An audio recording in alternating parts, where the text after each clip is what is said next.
روایت نمبر 314 عن علي رضي الله عنه أنه أمر رجلا يصلي بهم في رمضان 20 ركعة وهذا أيضا سوى الوتر رواه ابن عبد البر۔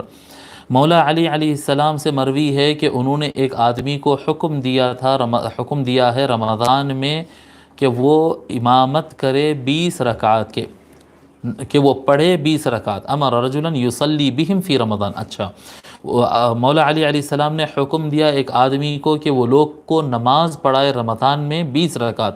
وہذا ایضا سوی الوتر، اور یہ بھی وطر کے علاوہ ہے۔ رواہ ابن عبد البر، ابن عبد البر، یہ ایک نئی کتاب ہے، ان کے بارے میں لکھے آپ التمہید، التمہید لما فی الموطأ التمہید لما فی الموطأ من المعانی والاسانید، اتنا نام ہے اس کا، التمہید لما فی الموطأ من المعانی والاسانید، من المعانی والاسانید۔ آتھر کا نام ہے ابو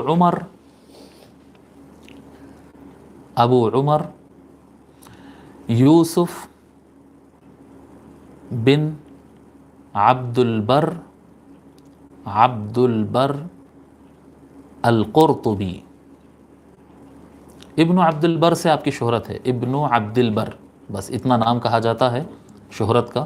پورا نام ہے ابو عمر یوسف بن عبد البر القرطبی، القرطبی۔ آپ کی وفات ہے 463 ہجری میں امام ابن عبد البر القرطبی رحمۃ اللہ علیہ کا انتقال ہوا۔ جن کی کتاب میں روز پڑھتے رہتا ہوں، روز، یعنی درس شروع ہوا جب سے، سب سے زیادہ دیکھیے یہیں رکھی ہوئی الاستیعاب ابن عبد البر کی، بہت وزندار کتاب ہے یہ، مگر یہ کتاب نہیں ہے جو یہاں پر حوالے دی، یہ الگ ہے، اسماء الرجال میں ہی، صرف صحابہ کرام کے تعارف کی کتاب ہے وہ۔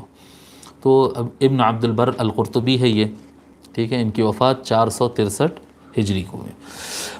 جی اچھا، نہیں، یہ حدیث کی کتاب نہیں ہے، یہ معطا غالباً امام مالک رحمۃ اللہ علیہ کی جو معطا ہے اس کی شرح میں لکھی گئی کتاب ہے یہ حدیث کی نہیں، شرح حدیث کی کتاب ہے یہ، ٹھیک ہے۔